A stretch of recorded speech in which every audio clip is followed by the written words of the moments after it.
Hey, and welcome to watching the fourth and hopefully the final part of my Comeback Kid series.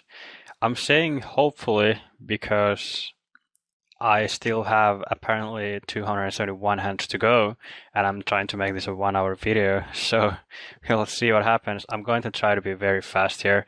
We are still in the 265 KO, and we have, I'd say, maybe around 50 players left at this stage. I'm hoping that you watched the last part as well and you're just coming straight off from that, so I don't have to explain about my opponent that much. So I'm just gonna jump straight through it. This guy here, he's a fish. I think he's a Russian. Um, I think normally I would just open fold here, but because it's a KO, I think it's fine to open here and just try to get it in against this guy. I mean, it's like clearly it's a pretty easy fold normally because he's just gonna shove so much and Jack 7 off is not a very good hand. But here we only have to flip a coin for 1.7k with also 600 overlay, assuming that the BB is gonna fold most of his hands. So I think, and also, I mean, sometimes we're also just gonna steal the blind. So I think in a bounty against the stack this short, it's a plus EV open. It's pretty funny. He just flats. We get like the dumbest flop of all time. Um, yeah, I'm not really sure. I think I should probably just shove here still. I think this is a mistake that I make here. Like, I think if this was not a bounty and I somehow ended up opening this hand, I think I could probably still just give up this flop. Because it's like, it's the not worst flop. I mean, surely he's still folding like 5 high here. It's just like basically impossible to come up with a hand that doesn't have some sort of piece here. But I still think that in a bounty, I should probably shove. I think usually my jacks are still going to be alive. Like, surely he's going to call the shove like 92% of the time or something ridiculous, but I'm still getting such good pot odds. I only have to shove 1.2k basically.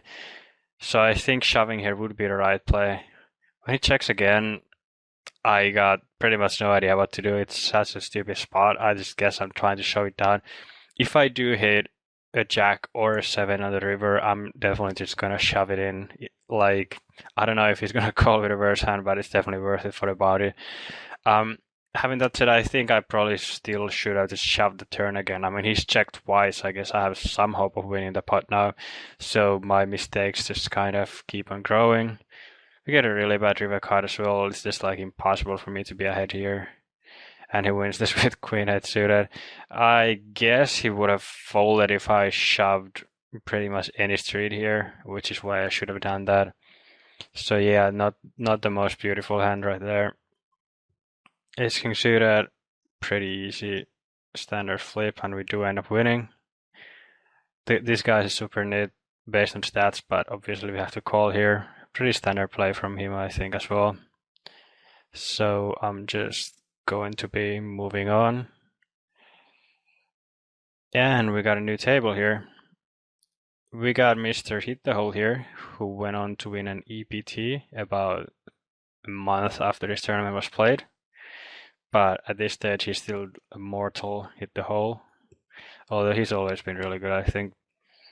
Matek 992 dude here, he's a pretty bad regular in my opinion. I think he's really stationy, just kind of loose passive stationy, but he sometimes passes off still. I don't think really highly of him, and I think here in a spot like this, against a lot of people, I want to see bet and then check back the turn for pot control. But I think against him, I'm just gonna go for thin value and second barrel pretty much any turn. Even if the turn card is like an ace, I think I should still just second barrel for like really thin value, I think, because he's the kind of guy who's gonna have like sevens and just not fold because it's such an obvious scare card.